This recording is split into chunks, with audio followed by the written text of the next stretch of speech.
네, 안녕하세요. 한국농촌경제연구원 김상효입니다.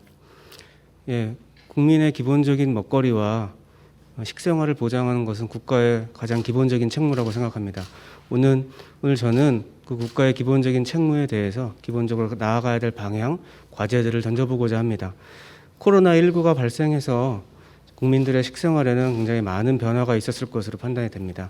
특히 이제 코로나19라는 것이 경제적인 충격이 굉장히 컸기 때문에 이 취약계층, 경제적 취약계층에 미치는 영향은 더욱더 컸을 것으로 판단이 됩니다.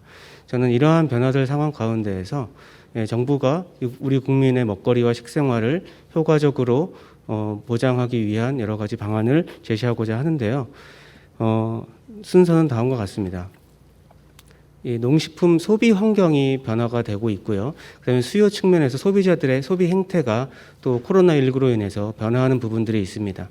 한편 공급을 담당하고 있는 이 농식품 유통 산업에서의 변화도 있습니다. 이러한 변화들 가운데에는 코로나19 이전에 이미 발생되고 있었던 변화들이 분명히 있었을 것입니다. 하지만 오늘 저는 코로나19로 인해서 그 변화가 급속하게 가속화되고 있는 변화들을 집중하여서 살펴보고 그 변화들 가운데에서 국가가 어떠한 역할을 감당해야 될 것인지에 대해서 말씀드리도록 하겠습니다.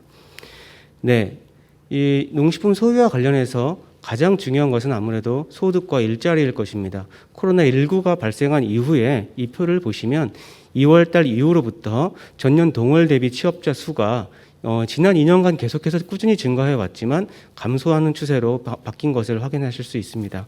이러한 부분은 농식품 소비에 부정적인 영향을 미칠 것으로 판단이 되고요. 실제로 가구 소비 지출의 변화가 어떻게 있었는지를 살펴보았습니다. 먼저 1분기를 살펴보았는데 2019년과 20년을 비교해 보니까 가구원 1인당 116만 원 정도 2019년도에 사용하던 것을 2020년 1분기에는 107만 원, 약 1인당 9만 원의 소비 지출이 감소하였습니다. 이것은 아무래도 이 코로나로 인하여서 미래 소득이 감소할 것으로 예상하는 가구의 반응이었다고 생각이 됩니다. 2분기를 살펴보면 2분기는 재난지원금이 투입이 된 시점입니다. 이때는 2019년에도 109만 원, 2020년에도 108만 원으로 크게 차이를 보이지 않지만 이것은 긴급재난지원금의 효과라고 판단이 됩니다. 또 한 가지 제기될 수 있는 문제가 취약계층이 코로나로 인해서 확대되었느냐에 대한 부분입니다. 여러 가지 일자리라든지 소득이라든지 다양한 우려들이 제기되고 있는 상황 가운데에서 취약계층이 확대되었을 것이다. 그렇다면 우리나라에는 이 취약계층을 대상으로 하는 식생활 지원이 굉장히 중요한 시점이 되었다는 의견들이 제시되어서 한번 살펴보았습니다. 취약계층이 실제로 생계급여, 의료급여, 주거급여, 교육급여 수급자 수를 합쳐보니까 2020년 2월, 그러니까 코로나 발생 이후에 증가는 하지만 이전부터 증가해오던 폭을 그대로 유지하고 있는 그 트렌드를 따라가고 있는 것을 보여서 취약계층이 그렇게 많이 확대되고 있는 것 같지는 않습니다. 하지만 다른 그림을 살펴보겠습니다. 생계급여 수급자를 살펴보시면 생계급여는 가장 어려운 경제적 취약계층입니다. 2020년 2월을 기점으로 해서 2019년에 비해서 증가 속도가 훨씬 더 확연하게 벌어지고 있는 것을 확인할 수 있습니다.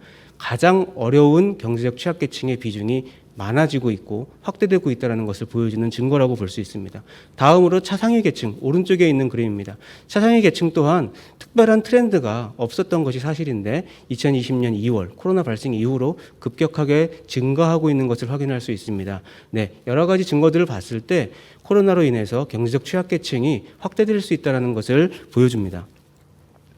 또 한 가지 이슈는 이렇게 경제적 취약계층이 확대되고 또한 소득이나 일자리에 문제점이 발생했을 때 우리나라 국민들의 경우 식품에 대한 물가가 굉장히 중요한 외부적 요인이라고 생각이 됩니다. 먼저 국제 물가를 좀 살펴보겠습니다. 우측에 있는 그림입니다. 우측에 있는 그림을 살펴보시면 그렇게 국제 곡물 가격이 매우 크게 증가하거나 감소하거나 하는 경향을 보이지는 않지만 최근 2020년 8월 이후부터 급격하게 증가하고 있는 추세를 볼 수 있습니다. 그렇기 때문에 이러한 국제곡물 가격은 우리나라 식품 물가에 영향을 미칠 수 있기 때문에 예의주시할 필요가 있다는 생각이 듭니다. 특히 국내 농식품 가격도 많이 올랐을 것이다라는 우려가 많이 제기되었습니다. 그래서 우리나라 가격 데이터를 사용해서 실제로 코로나로 인해서 가격이 증가했는지를 분석을 해보았습니다. 코로나가 시군구별로 분석을 했는데요. 코로나가 가장 많이 발생한 그 주가 혹은 코로나가 최대치를 찍었던 주가 추석이나 구정 연휴 때에 비해서 물가 상승이 더 컸는지 안 컸는지를 테스트를 해본 것입니다. 테스트 해본 결과 품목마다 다소 차이는 있지만은 이 코로나로 인한 가격 상승 효과가 명절 때에 발생하는 가격 상승 효과보다 클 수도 있다는 증거를 발견하였기 때문에 취약계층 대상으로 하는 물가 관리가 또한 중요한 이슈가 되겠다라고 말씀드릴 수 있을 것 같습니다. 이러한 여러 가지 변화 상황 가운데서 우리나라 먹거리 보장을 어떻게 정의하고 바라보아야 될 것이냐. 국제적으로는 200가지가 넘는 식량 안보에 대한 정의가 있습니다. 그렇지만 가장 잘 활용되고 있는 일반적으로 사용되는 정의는 모든 사람이 항상 물리적으로, 사회적으로, 경제적으로 충분하고 안전하고 영양가 있는 식품에 잘 접근할 수 있어야 된다는 것이 식량 안보의 식품 보장의 기본적인 정의라고 볼 수 있습니다. 이것을 살펴보면 양적인 충분성, 우리나라는 양적인 충분성, 물량 공급의 단계는 이미 지나온 것으로 판단이 됩니다.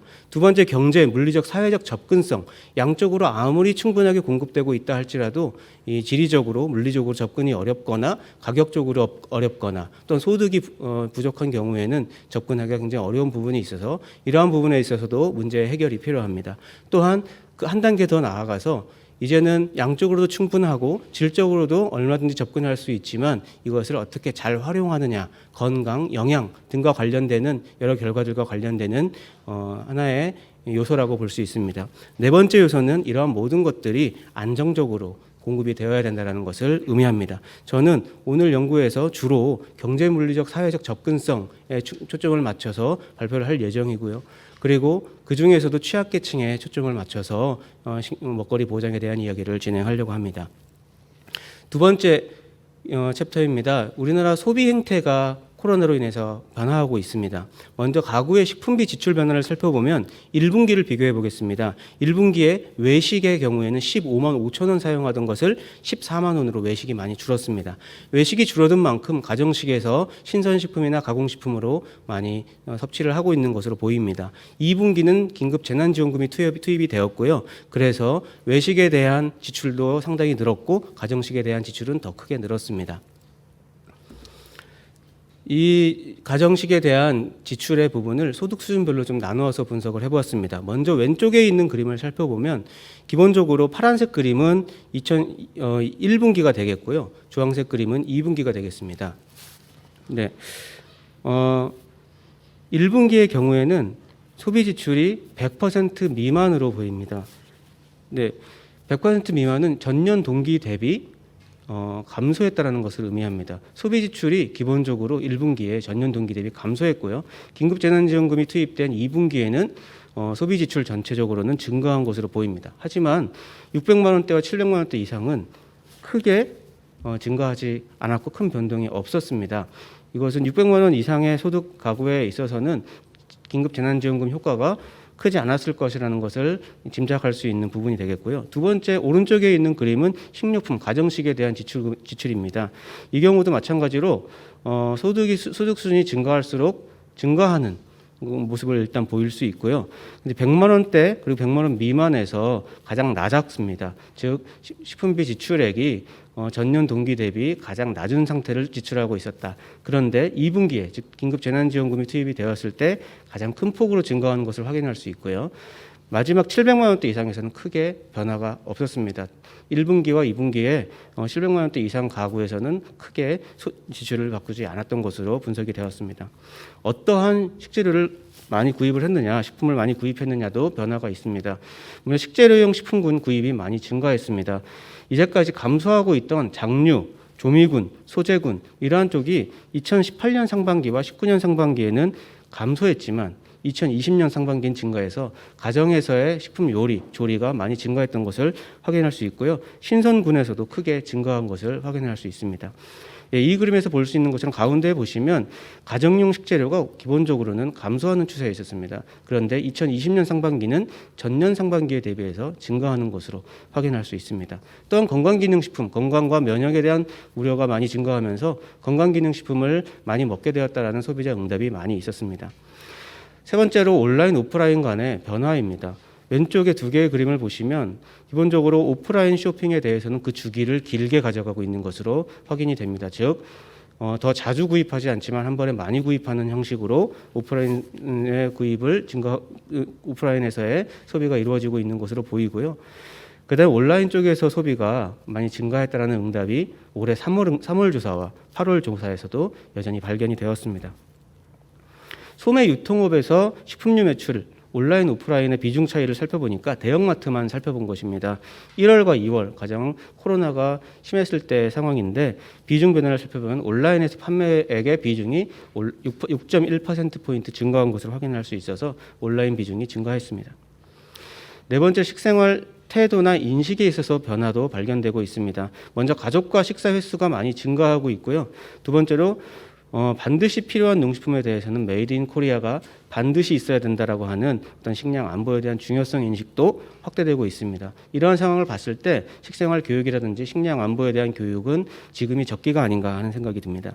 또한 또 다른 인식의 변화는 이 가격에 대한 민감도 변화입니다. 코로나19 이후에 농식품 가격에 대한 민감도가 커진 것을 확인할 수 있고요. 또한 지역산, 국내산 농식품에 대한 관심도 또한 증가한 것을 확인할 수 있습니다. 코로나19 이후에 수입산 농식품의 위생, 안전 관련된 우려도도 증가한 것으로 확인이 되고 있어서 이러한 변화들에 대해서 정부에서는 적극적으로 대응을 해야 될 것으로 판단이 됩니다. 식품 유통 산업에서도 다양한 변화들이 관찰되고 있습니다. 식품 유통 산업은 기본적으로 국민의 먹거리를 제공하는 최전선에 있는 산업입니다. 그런데 이 식품 유통 산업이 무너질 경우에는 결국 농업에도 영향을 미치게 될 것이고, 그렇게 되면 기본적으로 생산 구조라든지 유통 구조가 이 시스템이 무너지게 되면 결국 그 어떤 부담은 소비자들이 안게 될 것입니다. 그렇기 때문에 소비자의 먹거리 보장 차원에서는 외식과 급식에 있어서도 또한 유통업에 있어서도 정부의 관심이 매우 필요한 상황이라고 보입니다. 외식이 감소했을 거라는 것은 당연히 알고 계시는 부분이라고 생각이 됩니다. 코로나 발생 이전과 3월 그리고 올해 8월 세 번에 걸친 이 조사를 통해서 살펴보면 외식이 주 1회 이상 방문한다는 비중이 56.1%에서 19.7%로 줄였다가 다시 51.9%로 증가한 것을 확인할 수 있습니다. 8월에 크게 코로나가 확산되기 전에 조사한 것이기 때문에 그 부분을 참고해 주시기 바라고요. 외식이 감소했고 배달 테이크아웃이 증가한 특징을 보이고 있습니다. 이렇게 외식이 증가하는 행태를 보이다 보니까 실제로 BC카드 네이버 트렌드에 대한 데이터를 가지고 분석을 해보니까 2월달, 즉 한 2주 정도가 코로나 영향을 크게 받았고요. 3월이 가장 극심한 영향을 받았던 때인데 이때 외식업의 매출액은 12%, 32% 각각 감소한 것을 확인할 수 있고요. 긴급 재난지원금이 투입된 5월, 6월, 7월은 다소 이 매출액 감소폭이 줄어든 것으로 확인할 수 있습니다. 매출액 감소가 줄어들다 보니까 외식업에서 사용된 식재료 사용량도 감소한 것으로 확인할 수 있습니다. 매출액은 기본적으로 2019년 1월부터 7월까지 약 77조 원이 매출이 발생했지만 2020년도에는 외식업 매출액이 65.7조, 굉장히 많이 매출이 감소했습니다. 이에 따라서 식재료 사용이 많이 줄어들었는데 육류가 1조 1,600억 정도 육류 사용이 줄었고요.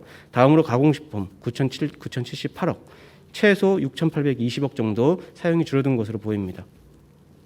학교 급식은 아예 학교에서 급식이 진행되지 않았기 때문에 고스란히 식재료가 남게 되는 상황이 벌어졌고, 이러한 식재료가 다른 쪽으로 활용하기 위해서 정부에서 많은 노력을 기울인 것으로 확인이 됩니다. 구체적으로 사용되지 않은 미사용 물량을 추정해 보니까 육류의 경우가 1,677억, 그리고 채소류가 997억, 총 6,325억이 3월부터 5월까지 사용되지 않은 것으로 분석이 되었습니다. 이렇게 외식과 급식에서 소비가 줄다 보니까 가정식이 늘 수밖에 없는 상황입니다. 가정식에서 소비가 어떻게 됐는지, 판매가 어떻게 됐는지를 리테일 유통업체에서의 판매량을 분석을 해보았습니다. 오른쪽 쪽을 보시면 D, E, F점은 전부 다 각 연도별로 구정에서 매출액이 증가한 부분을 나타냅니다. 그런데 그만큼 올해에는 G포인트를 보시면 올해에는 구정에 증가한 것만큼 코로나 시점 2월 2주차에 증가한 것으로 확인이 되어서 가정식 소비가 많이 늘었던 것을 확인할 수 있었습니다. 그렇다면 어디에서 많이 늘었느냐 확인해 보니까 대형마트는 오히려 줄었고요. 체인 대형이나 개인 대형에서의 매출액이 증가했습니다. 네, 그리고 온라인 쪽에서 아까 말씀드렸던 것처럼 매출이 많이 증가한 것을 확인할 수 있습니다.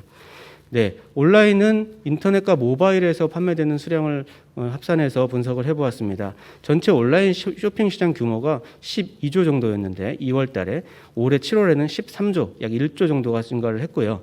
오른쪽 그림을 보시면 우리나라 쿠팡, 먹을거리를 가장 많이 판매하고 있죠. 쿠팡에서 총 사용 시간을 보니까 기본적으로 증가 추세에 있습니다. 하지만 코로나가 발생했던 2월과 3월 시점에 급격하게 증가했다가 다시 원래 추세를 회복하여서 증가하는 추세를 보이고 있고요. 쿠팡 이츠 같은 경우에는 외식 배달업입니다. 이거의 경우에는 급격하게 증가하는 모양을 총 사용 시간입니다. 총 사용 시간이 급격하게 증가하는 것을 확인할 수 있습니다. 그러면 이런 온라인 유통이 어디에서 주도를 했느냐 살펴보니까 식품류가 주도한 것으로 파악이 됩니다. 맨 왼쪽에 있는 음식 서비스, 음식료품, 그리고 농축수산물에서 판매액도 가장 크고 그리고 증가율도 매우 큰 것을 확인할 수 있습니다. 또 하나의 어떤 유통에서의 변화는 수출입일 것이라고 생각이 됩니다. 농산물 수출입이 많이 영향을 받았을 것으로 판단이 되었지만 실제 데이터 분석을 해보니까 크게 영향을 받지 않았고요. 오히려 조금씩 증가한 것으로 나타났습니다. 어떤 수출이 증가했느냐를 살펴보았습니다. X축은 전체 식품에서 차지하는 비중, Y축은 증가 속도입니다. 오른쪽 상 1, 4부면에 있는 것이 비중도 크고 증가 속도도 빠른 것들입니다. 면류, 그다음에 기타 조제 농산품. 아마 라면 수출이 많이 늘어서 이렇게 된 것으로 보이고 수출에서 차지하는 비중이 높은 품목 중에서 소스류, 과자류, 채소류에서 수출 증가율이 높았던 것으로 보입니다.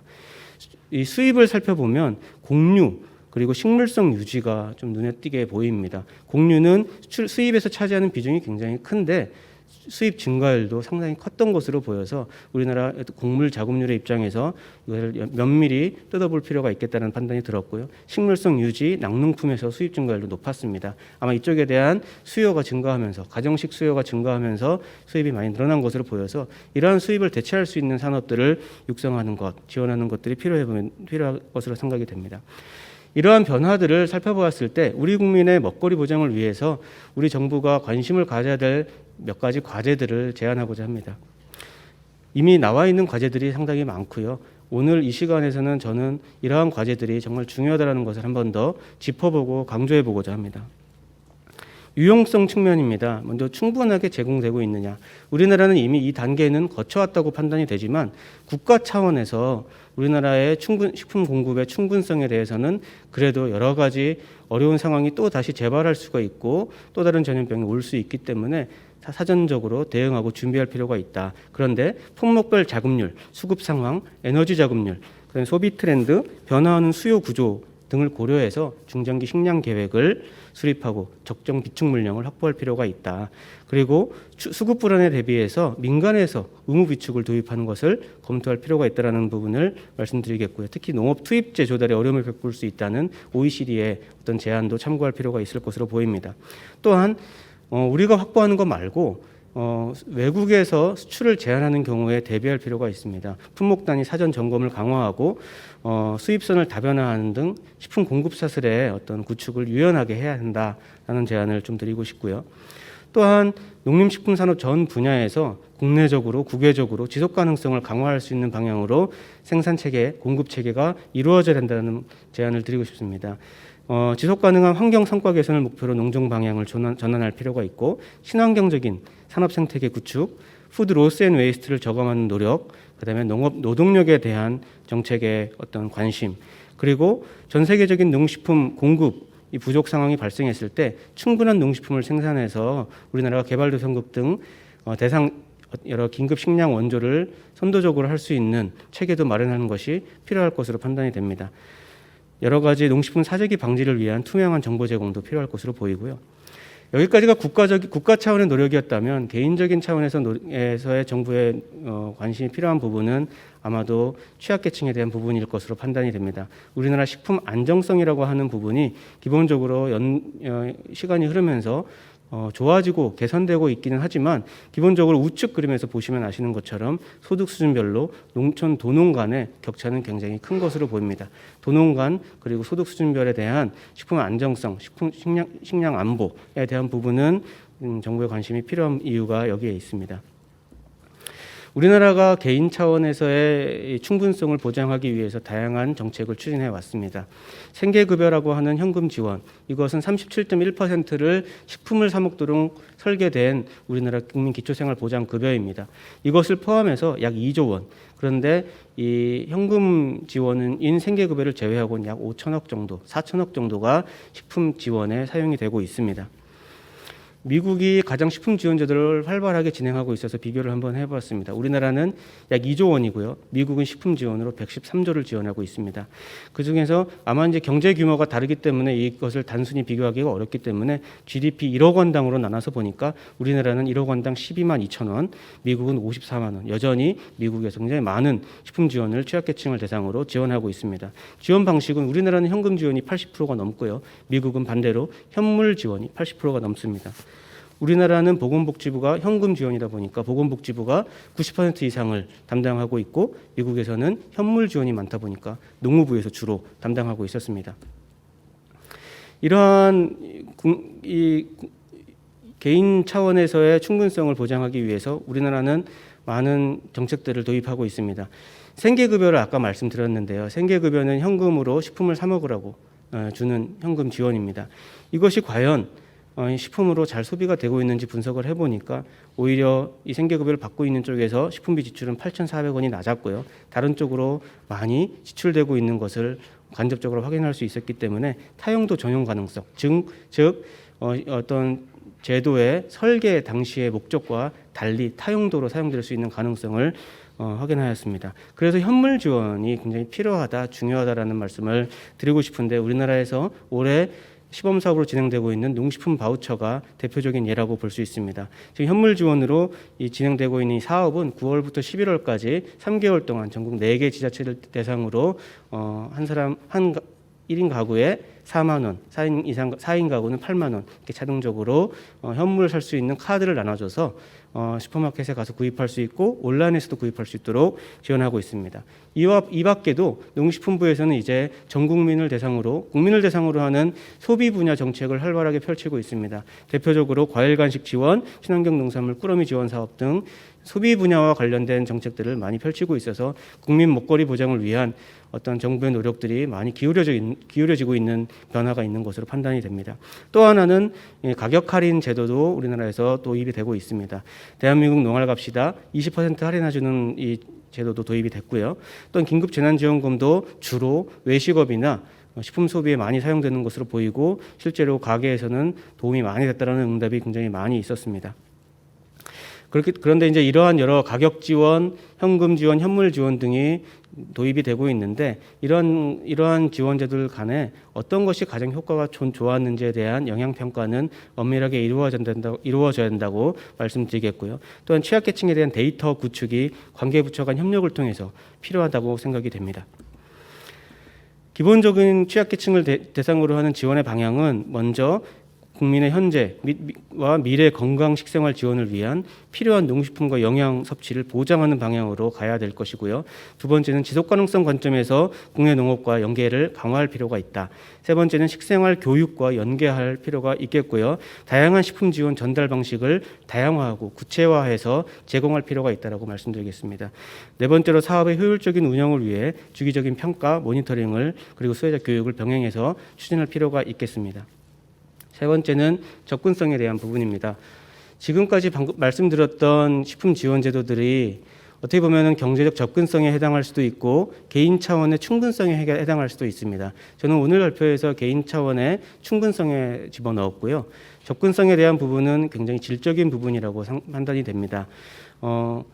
우리나라 농촌에 식품을 구입하고 싶어도 굉장히 물리적으로 굉장히 떨어져 있기 때문에 접근성이 굉장히 낮은 지역이 있고요. 해외에서는 그것을 식품 사막의 문제라고 이야기하면서 관심을 많이 기울이고 있습니다.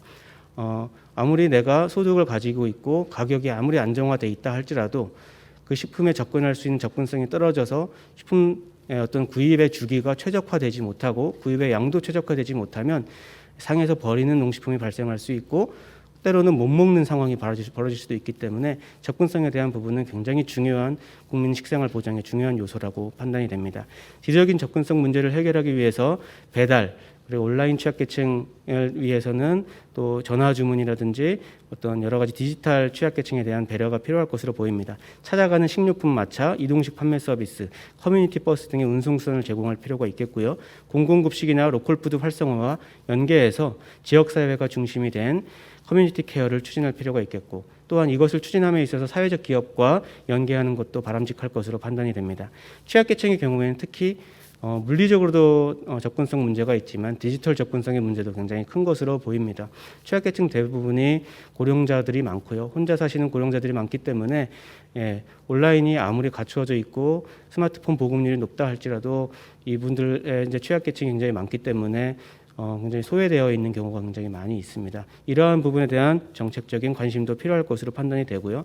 아까 말씀드렸던 것처럼 온라인에 주문이 많아지고 소비가 많아지기 때문에 온라인에서 판매되는 농식품의 가격, 품질에 대한 만족도를 제고하고자 하는 노력도 필요할 것이고, 저희 여러 가지 조사들을 통해서 나오는 것이 온라인 소비자 피해 구제, 피해 발생에 대한 일들이 많이 올해 들어서 특히 급격하게 증가하고 있는 것으로 보여서 온라인 쇼핑에서의 피해 구제도 굉장히 중요하다라고 말씀드릴 수 있을 것 같습니다. 접근성이 왜 중요하냐에 대한 하나의 에비던스입니다. 접근성이 떨어지는 지역과 우리나라 전체 평균을 봤을 때 고혈압이나 당뇨병, 비만, 삶의 질 지수가 굉장히 낮은 것을 확인할 수 있기 때문에 접근성이 떨어져서 식생활이나 여러 가지 불편함을 겪을 경우에 삶의 질도 떨어지고 건강도 굉장히 취약해질 수 있다는 것을 보여주는 것이라고 생각이 되고요. 이러한 경우에 국가는 나중에 사후적으로 사회적인 의료 비용이나 질병 비용이 증가할 수 있기 때문에 사전적인 예방이 필요하겠다라고 말씀드릴 수 있을 것 같습니다. 네 번째가 가장 플러스 알파에 대한 부분이 될 것이라고 생각이 됩니다. 이용성입니다. 아무리 충분하게 공급되어 있고 그게 국가적으로 개인적으로 충분하게 소비할 수 있는 물량이 있고, 또한 여러 가지 접근성의 측면에서 문제가 없다 할지라도 잘 활용해야 한다는 부분이 식량 안보, 먹거리 보장에 있어서 중요한 요소 중에 하나라고 생각이 됩니다. 왜냐하면 식품을 선택하는 것, 영양소 섭취와 연결이 되고요. 이것은 곧 영양 상태 및 건강과 직결되기 때문에 그렇습니다. 최근 들어서 OECD나 국제사회에서는 건강한 식품 선택에 대한 논의가 굉장히 많이 이루어지고 있고, 소비자들이 건강한 식품 선택할 수 있는 다양한 표시, 그리고 식생활 교육에 대한 이야기들이 많이 나오고 있습니다. 우리나라도 이러한 분야에 있어서 선제적으로 대응할 필요가 있다라고 말씀드릴 수 있을 것 같습니다. 아까 서두에 제가 여러 가지 변화에서 말씀드렸던 것처럼 가정에서의 소비가 많이 늘어나면서 HMR이나 밀키트 소비가 많이 늘어나고 있는데, 이러한 것들이 국민의 영양이나 국민의 건강에 정말 좋은 것인가에 대한 우려들도 많이 제기가 되고 있습니다. 이러한 부분에 있어서는 국가적인 차원에서 관심을 가질 필요가 있겠고요. 안전 이슈도 많이 발생하고 있습니다. 온라인에서 소비가 늘어나고 있는데 정작 표시 정보는 잘 제공되고 있는가 보았을 때 온라인에서 확인하고 싶은 정보가 잘 제공되고 있지 않은 경우, 밑에까지 스크롤 다운 해야 보이는 경우, 그리고 이 표시에 대한 부분이 사진을 가지고 업로드되어 있는데 해상도가 떨어져서 확인이 안 되는 경우 등 다양한 온라인에서의 정보 확인 문제들이 있습니다. 이런 부분도 정부가 관심을 가져야 될 부분이라고 생각이 되고요. 고령자들이 섭취하기 쉬운 여러 식품들에 대한 개발도 굉장히 필요할 것으로 판단이 됩니다. 요약해서 말씀드리겠습니다. 코로나19 시대에 우리 국민의 식생활은 많이 변화하고 있습니다. 이제까지 변화해 오던 것도 있고 코로나19로 인해서 가속화된 변화도 있을 것입니다. 이러한 상황에서 우리 정부가 국민의 먹거리에 관심을 가져야 될 부분은 다음과 같은 영역들일 것입니다. 특히 취약계층에 대한 관심이 굉장히 중요할 것으로 판단이 되고요.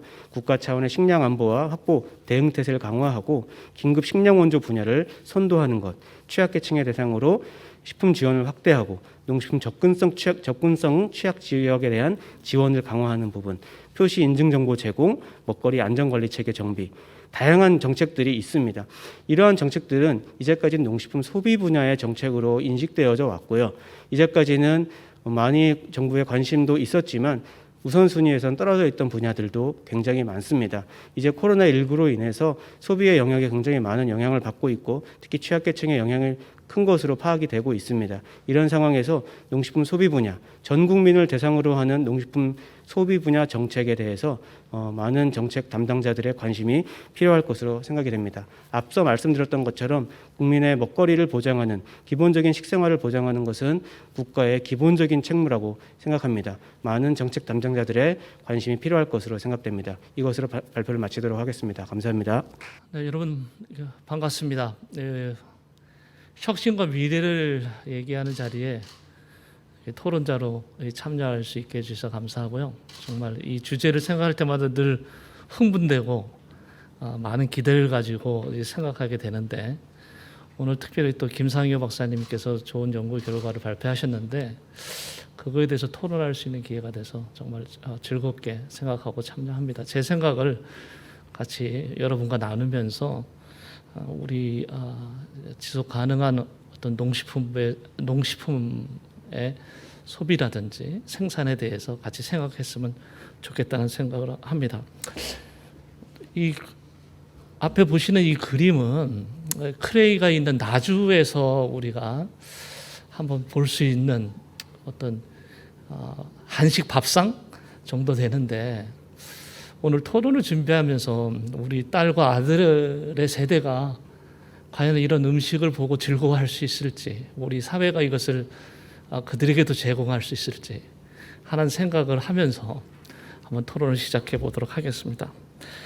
여러분들이 조금 전에 들으셨듯이 지금 우리 김상효 박사님이 굉장히 많은 1차 자료, 2차 자료를 다 포함해서 굉장히 많은 그러한 내용을 말씀하셨어요. 그래서 제가 이것을 어떻게 소화를 할까 생각을 많이 해봤지만, 나름대로 한번 정리를 하면 취약계층에 대한 관심이 중요하다. 또 온라인 구매가 많이 늘었다. 이것은 또 우리 앞에 발표자들도 말씀하셨던 내용이고요. 외식과 급식이 감소한 것은 우리가 이 코로나19 때문에 나타나는 어떤 방역 조치 때문에 나타난 결과라고 볼 수 있습니다. 또 앞으로의 그 먹거리 보장에 대해서도 우리 정책이 해야 될 것에 대해서 잘 말씀하셨습니다. 이 내용에 대해서 저는 한번 생각해 봐야 될 것이, 이 코로나로 인한 그 어떤 소비자들의 대응, 아니면 지금까지 이 발표 자료가 제시하고 있는 많은 데이터들이 의미하는 게 하나의 새로운 일상의 시사점이 될 수 있을까? 그러니까 뉴 노멀의 시사점이 될 수 있을까? 아니면 이것이 단기적으로 뭐 내년까지 우리가 견뎌야 될 어떤 그런 것에 대한 소비자의 대응이었고 우리가 예전에 했던 식으로 다시 돌아갈 것인가? 그런 생각을 하게 됐습니다. 그런데 하나 명확하게 지금 나타나고 있는 어떤 기조라고 할 수 있는 것은, 뭐 고령층이 늘어나고 있고 단독 가구가 늘어난다는 거, 또 이제 배달 문화가 굉장히 활성화되어 있고, 또 이제 건강에 대한 관심이 사람들이 늘고 있다라는 것은 우리가 새로운 어떤 방향성을 나타내는 어떤 그런 추세라고 볼 수 있다면, 제가 여기다 그림에다가 이 빨간 단라인으로 이렇게 점선으로 표시를 했는데, 그러면 지금 우리 사회가 소비자들이 지금 나타나고 있는 반응, 또 우리 식품업계가 지금 대응하고 있는 방식이 과연 이 점선처럼 어떤 곳으로 이렇게 궤적을 향해서 지금 가고 있다면, 그 점선이 나타나고 있는 것이 지속 가능한 어떤 소비라든가 식문화라든가 아니면 농업 생산 체계를 말하고 있는 것인가,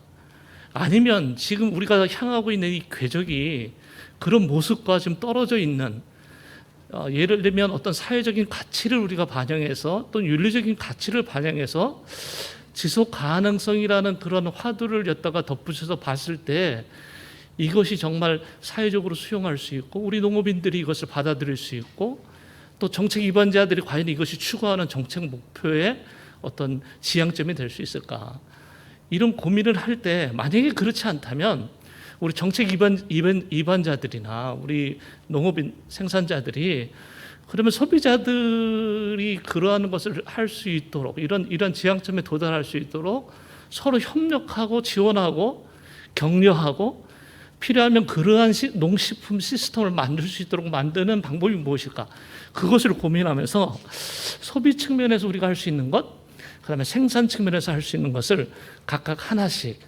토론 과제로 제시하고 얘기를 해볼까 합니다. 먼저 소비 측면에서 보면, 우리가 먹거리 보장이라는 말 안에 하나 더 제가 좀 강조를 하고 싶은 부분은, 이게 지속 가능한 소비인가? 그러니까 양적인, 김상효 박사님께서 양적인 보장, 뭐 사회 경제적인 접근, 오늘 그것을 초점으로 말씀하셨지만 이제는 품질적으로, 그러니까 영양적으로 과연 이것이 지속 가능한가? 지금 배달 음식이 많고 젊은이들이 칼로리 높은 음식을 많이 소비하고 외식을 많이 하고 하는 이런 문화 속에서 과연 우리 사회가 이 영양 보장 측면에서 그것이 바람직하다고 볼 수 있고, 궁극적으로 김 박사님이 말씀하셨듯이 미래 세대의 건강이라든지 행복이라든지 이런 것에 수렴할 수 있을 것인가? 좀 우려되는 부분은 이런 겁니다. 예를 들면 취약계층의 영양 불균형, 이것은 뭐 말할 필요도 없고, 그다음에 예전에는 슬로우 푸시라는 말을 우리가 많이 썼는데 지금은 몇 년 사이에 이런 말이 사라진 것 같아요. 그리고 또 이제 지역 또는 한식, 건강식 이런 것들이 되고 있는데, 이런 것을 결합한 어떤 농식품 시스템을 만들어서 사회가 제공해야 되는 것이 아닐까. 특히 예를 들면 이런 겁니다. 이것을 국가 전반적으로 다 하기는 어려울지라도 우리 지역에서, 우리 동네에서, 예를 들면 제가 경험하고 있는 것을 여러분에 간단하게 말씀드리면, 우리 동네에, 저는 이제 강북 수유동에 사는데, 그 노인들이 모여서 이렇게 두부를 만들어서 이렇게 배달을 합니다. 그래서 그것을 일주일에 2번씩 저희 집은 받고 있는데, 이 취약한 노인들이 소득 창출의 의미에서 이제 같이 모여서 두부를 만들고 그 동네 사람들에게 그 두부를 배달하고 판매해서 일자리도 만들고, 또 우리는 또 건강한 음식을, 신선한 음식을 배달받아서 먹는 것. 또 우리 집이 또 하고 있는 것 중에 하나가, 우리 장애인들 그룹이 이제 우리 동네에 있는데, 이 친구들이 반찬을 만들어서 그것을 또 공급을 하는 것을 신청을 해서 먹고 있어요. 예를 들면 우리가 건강한 어떤 농식품 체제를 만든다는 것을, 어제도 그 농촌, 기다려도 버스가 안 오지 않는 그 농촌 환경에서, 빈집이 그렇게 많은 농촌 환경에서, 태양광으로 뒤덮인 그런 농촌 환경에서 우리가 어떻게 농업인들이 정주권을 보장하고 랜드스케이프를 유지하고 할 것인가, 그런 발표와 토론이 있었듯이, 우리 도시에서의 그 지속 가능한 농식품 체계를 만들려면 그런 지역 단위에서 그룹이 사회적 경제, 그런 것도 어제 이야기가 있었지만, 그런 사회적 협동조합이라든지 지역의 단체들이 협력해서 건강한 영양 보장을 위해서, 특별히 취약계층을 위해서 보급해주는 그런 시스템, 우리가 생각해 볼 수 있고요. 그 다음에 기계뿐만 아니라 소비자들을 스마트하게 만들어야 되는 게 굉장히 중요한 것 같습니다. 학교 급식 교육을 통해서, 아니면은 소비자, 오늘 또 그 표시제 말씀을 하셨듯이 스마트한 소비자를 만들어서 이들이 자기들이 갖고 있는 돈을, 자기들이 갖고 있는 선택권을 정말 건강하고 우리 농촌을 살리고 자신들도 그 영양 보장을 할 수 있는 쪽으로 소비할 수 있도록 우리가 어떻게 스마트한 소비자들을 양육할 것인가, 이런 데 좀 고민을 해야 된다. 그다음에 또 이제 하나 굉장히 중요하게 생각하는 게 이건 이 낭비 문제입니다. 여러분들 아시다시피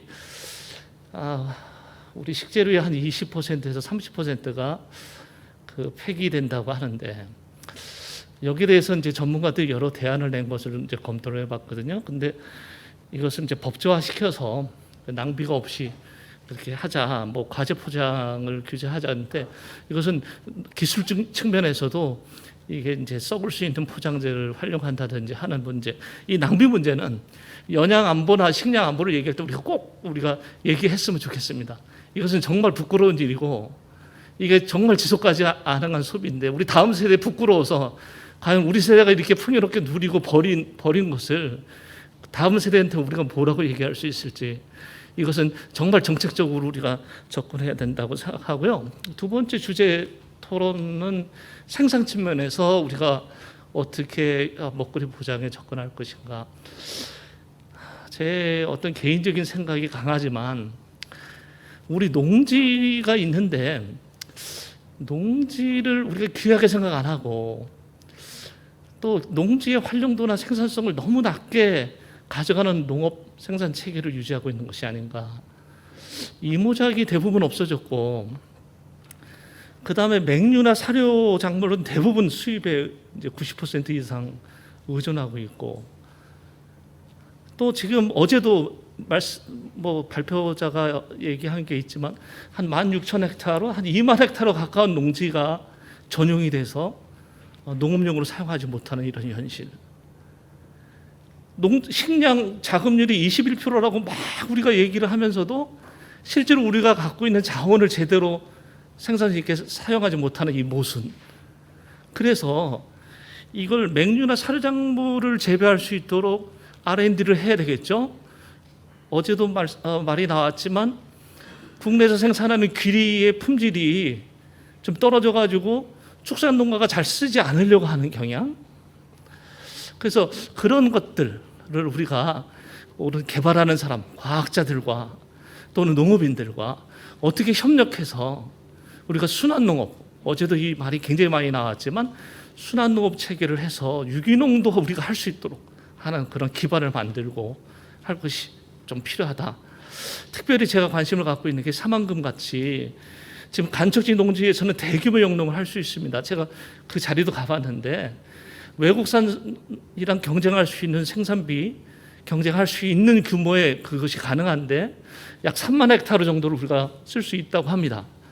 그런 것을 우리가 정말 정책 의지를 가지고 식량 자급률 목표 25%, 27% 우리가 달성하려면 정말 그런 자원을 우리가 잘 활용할 수 있도록 해야 된다. 마지막으로 지금 이제 글로벌 밸류 체인을 단축해야 된다. 그런 얘기가 많이 나오고 있습니다. 그러면 서플라이 체인이 이 단축하는 그 위험에 대한 대응으로 우리가 할 수 있는 것은 좀 아시아 시장에 눈을 돌리자. 우리가 FA를 통해서 좀 아시아 지역, 러시아를 포함한 연해주를 포함한 아시아 지역의 유대를 좀 높여서 식량을 공급할 수 있는 체계를 만드는데 특히 정책 입원자들이 좀 관심을 가져야 되겠다 이렇게 생각을 합니다.